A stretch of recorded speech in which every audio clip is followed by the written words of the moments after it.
I've always considered myself a rational person, not one to jump to conclusions or let my imagination run wild. I've heard plenty of scary stories about people encountering stalkers, but I never thought it would happen to me. Especially not in a Walmart of all places. It started as any other evening.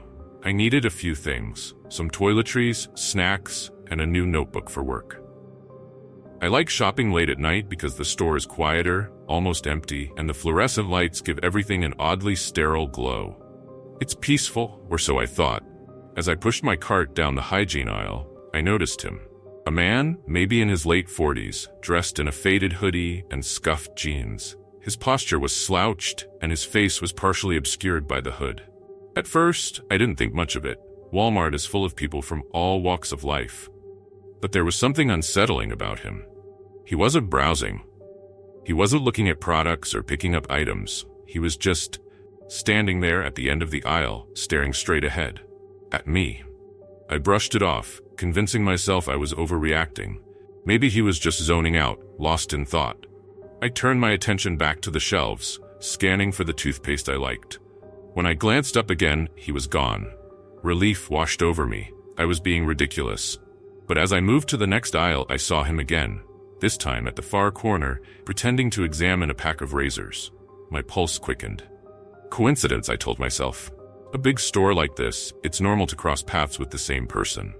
Still, I couldn't shake the feeling that his presence was deliberate. I tried to ignore him, focusing instead on my shopping. But no matter where I went, he wasn't far behind. I tested my theory by turning into random aisles, baby products, pet food, even the automotive section where I had no reason to be. Every time, he appeared. Sometimes close, sometimes at a distance, but always there.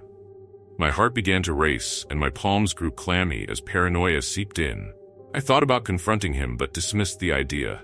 What if I was wrong? What if he was just an ordinary shopper? Worse, what if he wasn't? Instead, I decided to finish up and leave as quickly as possible. At the checkout line, I kept glancing over my shoulder. I didn't see him anymore, but the unease lingered. As the cashier rang up my items, I debated asking for help, but felt too embarrassed. The moment I stepped outside, the cool night air hit me, but it didn't bring relief. The parking lot was nearly empty, the vast rows of cars casting long, ominous shadows under the dim streetlights. I hurried toward my car, keys clutched tightly in my hand, ready to use them as a weapon if necessary. I unlocked the car and threw my bags into the back seat. As I climbed into the driver's seat, I glanced around one last time. That's when I saw him. Standing at the edge of the lot, partially concealed behind a lamppost. I froze. He wasn't moving, just watching. My chest tightened and I fumbled to start the car. My fingers trembled so much it took 3 tries to turn the key. Finally, the engine roared to life and I pulled out of the parking space, tires squealing as I sped toward the exit. I thought it was over. But as I turned onto the main road, headlights appeared in my rearview mirror. My stomach dropped. It was a beat-up sedan, old and dented, the same one I'd seen parked near the man in the Walmart lot. Panic surged through me as I realized he was following me. I tested it, making unnecessary turns, circling back towards streets I knew well.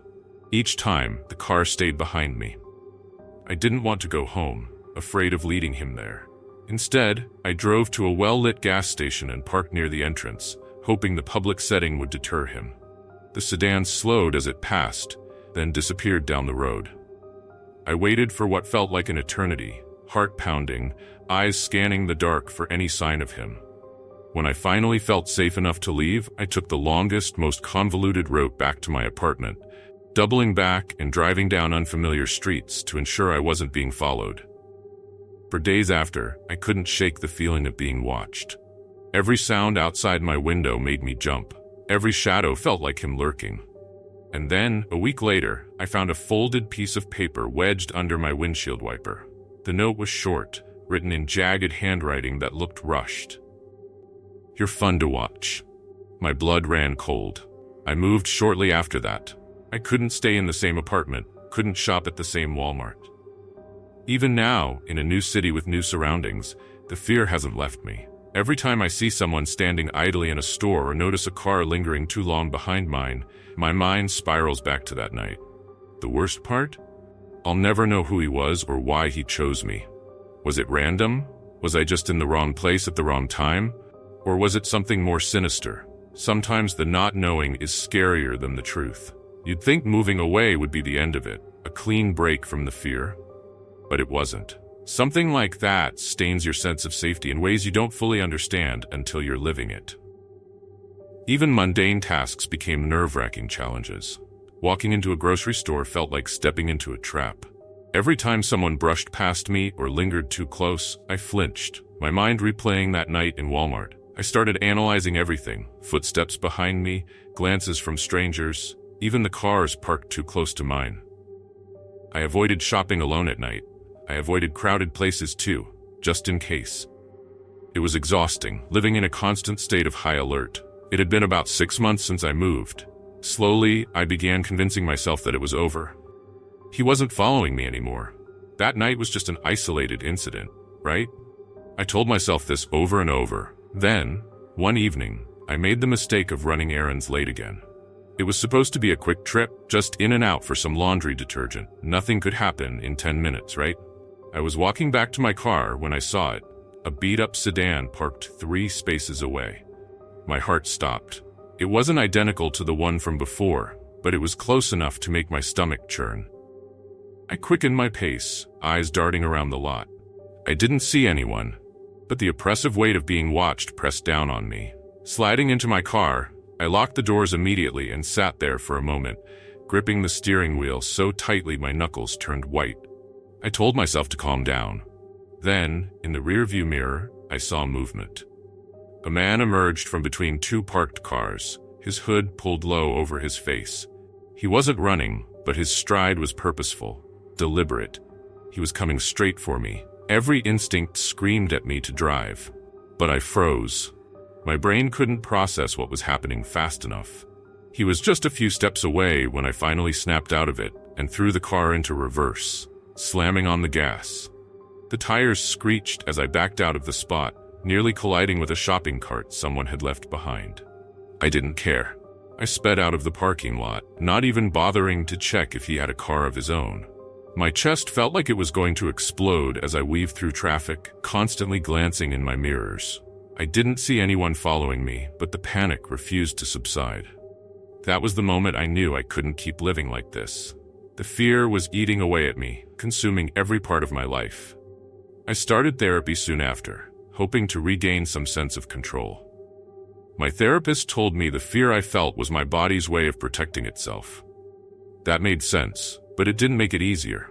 Every coping mechanism she suggested felt hollow, useless against the gnawing paranoia. It wasn't until I started sharing my story with others, friends, family, even online forums, that I realized I wasn't alone.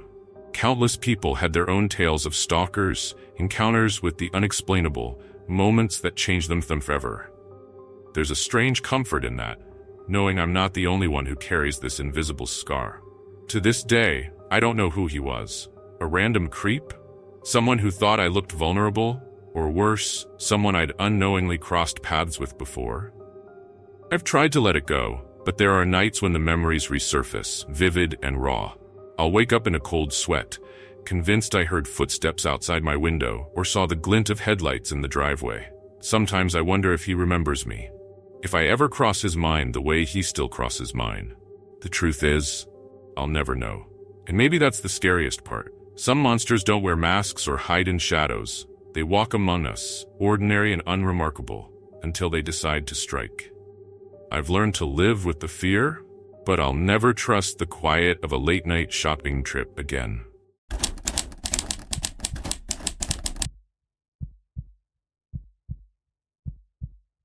It all started innocently enough. I had just moved to a new town, and like most people struggling to make ends meet, I found myself applying for any job that seemed remotely available. When I got the call back from Walmart, I didn't hesitate. It wasn't the ideal position, but I needed the paycheck, and besides, it was just stocking shelves and helping a few late-night shoppers, right? No big deal. I was assigned to the graveyard shift, the 10 p.m. to 7 a.m. slot. Initially, I didn't mind. It seemed like a good opportunity to be left alone, work in peace, and escape the madness of daytime hours.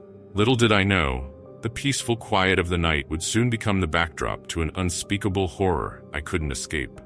The store was eerily quiet as I pushed my cart down the aisles, sorting through boxes of canned goods and stocking the shelves. The fluorescent lights buzzed overhead, casting a harsh, cold glow that flickered every few minutes, adding a sense of unease to the already desolate atmosphere. The occasional creak of the floor beneath my feet was the only sound, accompanied by the faint hum of the store's air conditioning. Around midnight, I noticed something strange. At the end of aisle 9, the aisle I was assigned to stock, there was a figure. A man. At first I thought he was just a late-night shopper, maybe someone who got lost or didn't want to deal with the crowds during the day. But when I looked again, he hadn't moved. He stood perfectly still, staring at the shelves without even reaching for anything. I chalked it up to sleep deprivation or my overactive imagination. But as I continued working, I couldn't shake the feeling that I wasn't alone in the store anymore. Something about the way the man stood there, unmoving, unsettled me. His clothes were unremarkable, a dark hoodie and faded jeans, but his posture was unnatural. It was like he was waiting for something or someone, but it didn't make sense. I was the only employee working that night.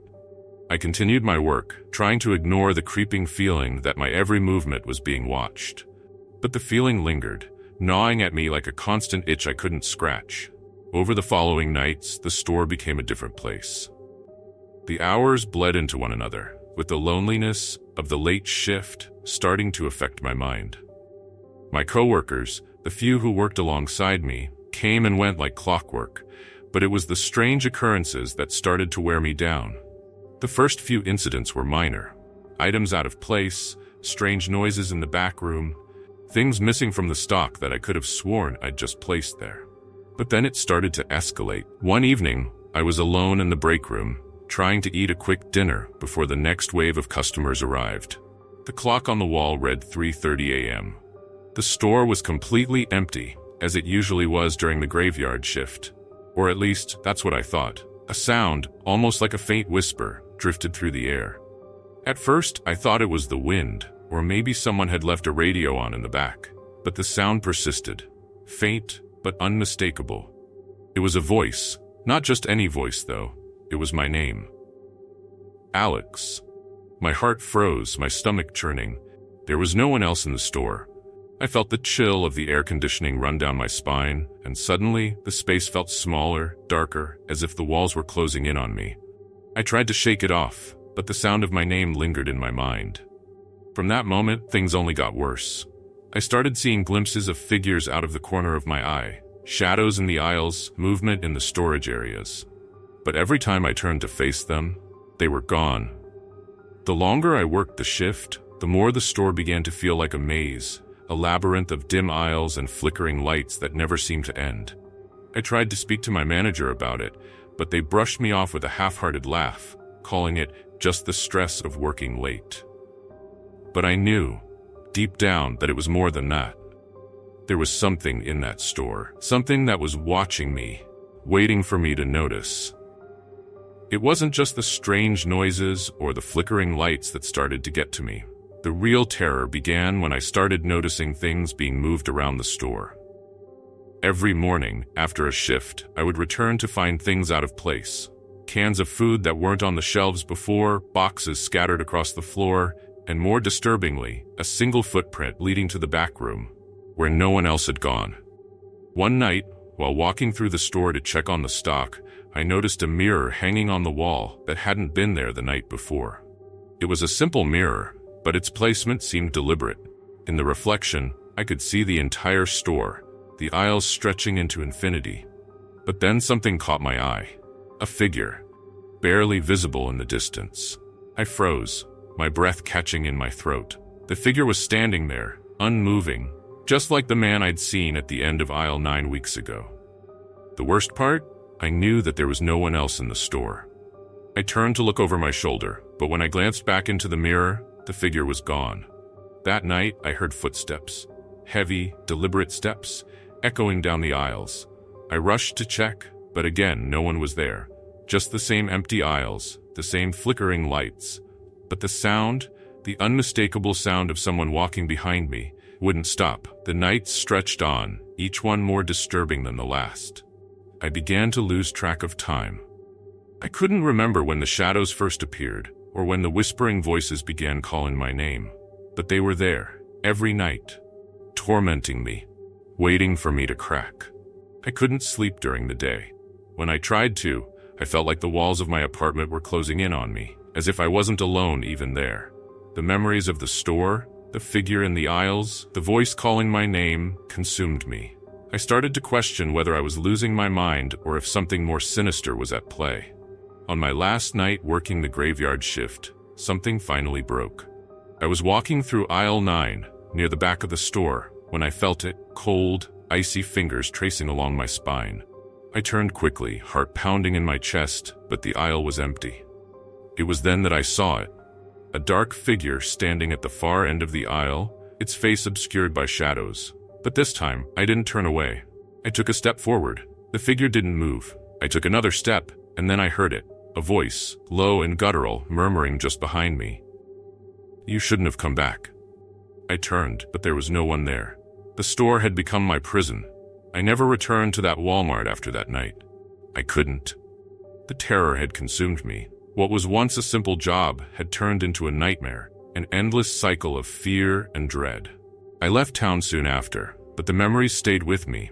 Those eerie whispers, the shadowy figure watching from the aisles, the feeling that something was always lurking just out of sight. To this day, I don't know what happened during those late shifts. Was it all in my mind, a result of exhaustion and isolation? Or was there something more sinister at play in that Walmart, something that had been waiting for me all along? I'll never know. But I do know this: I'll never work a late shift again.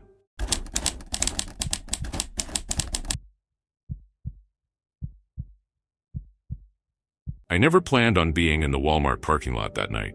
It had been a long drive, and all I wanted was to pick up a few items for the house and head back home. But as I pulled into the dimly lit lot, the clock on my dashboard showed it was already past midnight. The store was mostly empty, just a few cars scattered here and there. The air was crisp, but there was a strange stillness, like the world had decided to go to sleep all at once. I parked near the back of the lot, where the lights flickered occasionally, casting long, eerie shadows across the pavement. For a moment, everything felt off, but I shrugged it off. It was just my exhaustion playing tricks on me. I pulled the keys from the ignition, grabbed my purse, and made my way towards the entrance. But as I walked, I couldn't shake the feeling that someone was watching me. The hairs on the back of my neck stood up, and I turned, scanning the parking lot behind me. There were a few figures lingering near the far end of the lot, huddled together around a shopping cart. They were hard to make out in the low light, but I saw enough to know they were homeless. I thought nothing of it. Just a few people trying to survive the cold night. I turned back around, convincing myself that I was being paranoid. But the unease didn't leave me. The door to Walmart slid open with a faint whoosh, and I stepped inside. The fluorescent lights were too bright, the air too sterile. It didn't feel like the place I'd visited so many times before. As I walked down the aisles, I found myself glancing back at the exit every so often, half expecting to see one of the figures from the parking lot staring at me through the glass doors. I grabbed what I needed quickly, some groceries, a bottle of water, and headed toward the checkout. But as I approached the register, something stopped me. A man stood by the self-checkout lanes, a shopping cart full of nothing but old, tattered clothes. He was staring at me, his eyes wide, unblinking, and cold. His face was gaunt, pale, with a scraggly beard that clung to his face like a mask. I couldn't look away. I should have just kept moving, should have ignored him, but I felt an invisible pull. I forced myself to look down at my shopping basket, to focus on anything but him, but when I glanced back up, he was gone. I told myself it was nothing. I was being paranoid. The late hour, the loneliness, it was all getting to me. Still, I couldn't shake the feeling that something was terribly wrong. After paying for my items, I rushed back to my car, my steps quick, too quick for comfort. As I reached the end of the aisle, I saw the same figures from earlier, still huddled together, but now they were closer, much closer. I froze. One of them, a woman, looked up at me. Her eyes were wide, too wide, and there was a strange emptiness to them, like she wasn't really seeing me at all. Her lips twisted into a smile that didn't seem human, an unsettling, predatory smile that sent a chill straight through me. I turned away quickly, my heart pounding in my chest. Something in the air had shifted, and the quiet night no longer felt safe. I reached my car, my fingers fumbling with the keys as I tried to unlock it. But before I could get the door open, I heard the unmistakable sound of footsteps behind me. Slow, deliberate, like someone, or something, was following me. My breath caught in my throat. I didn't dare turn around. The footsteps stopped just behind me. I could feel the presence, the weight of someone standing too close. My hand shot to the door handle, and I yanked it open, jumping inside and slamming the door shut. I locked the doors quickly, my heart racing. For a moment, I just sat there, staring straight ahead, trying to catch my breath. But when I dared to glance in the rearview mirror, I saw him. The man from the store. He was standing just outside the parking lot, staring at me with those cold, unblinking eyes. I drove off as fast as I could, my hands shaking on the wheel. But the dread didn't leave me. It followed me, lurking in the corners of my mind, whispering that something was out there. Something terrible. And it was watching me. The next few nights, I couldn't stop thinking about what had happened. I couldn't shake the images of the people in the parking lot, the hollow stare of the woman with the smile, the man's gaze that pierced me to the bone. I tried to rationalize it, to tell myself that I was just imagining things, that it had all been a product of the late hour and my overactive imagination. But that unease gnawed at me, kept me up at night. One evening, I needed to pick up some medicine, and the only place open at that hour was Walmart. I hesitated before pulling into the parking lot. My mind screamed at me to turn back, but I ignored it, telling myself I was being foolish. When I parked, I didn't see the people from before. No huddled figures near the carts, no shadowy figures lurking in dim light. The lot looked empty, quiet, normal. But then, as I walked toward the entrance, I heard a voice. "Don't go in there." I froze. The voice was low, rasping, barely a whisper, but it cut through the still night like a knife. I spun around, but no one was there. I turned back toward the entrance, my pulse racing, but then I saw them, standing near the side of the building, barely visible in the shadows, eyes glinting, watching me. They were the same ones, the same figures, and I realized with a sickening jolt that they hadn't been there to harm me before. They had been there to warn me. I ran back to my car, not daring to look back. I didn't stop until I was safely home, my mind reeling, my body trembling from the fear that clung to me. I started digging. I had to know what I was dealing with. I searched online for stories of the homeless in that area, in that parking lot. It didn't take long to find something that sent a chill down my spine. People had gone missing in that Walmart parking lot. Not often, but enough that it was noted. The locals talked about strange disappearances, about people who seemed to vanish into thin air. They said the homeless weren't just homeless. They were part of something far older, far darker. Some believed the lot had been built over an old burial ground. Others whispered that the spirits of the lost souls trapped in that place had merged with the desperate lives of the homeless. But no one could say for sure. And maybe that was the most terrifying thing of all. Now, when I drive past that parking lot, I can't help but feel the weight of unseen eyes on me. It's as if the shadows are alive, waiting, watching, ready to claim anyone who dares step into their domain. And I wonder if the homeless ever really leave. If they ever truly escape what they've become. Thanks for joining us in the shadows tonight. If you enjoyed these chilling tales, don't forget to hit that like button and subscribe for more spine-tingling stories every week. Have you got a story of your own? Share it in the comments below. We love hearing from you. And remember, the darkness holds many secrets. Are you brave enough to uncover them? Until next time, keep your lights on and your doors locked. Sweet nightmares.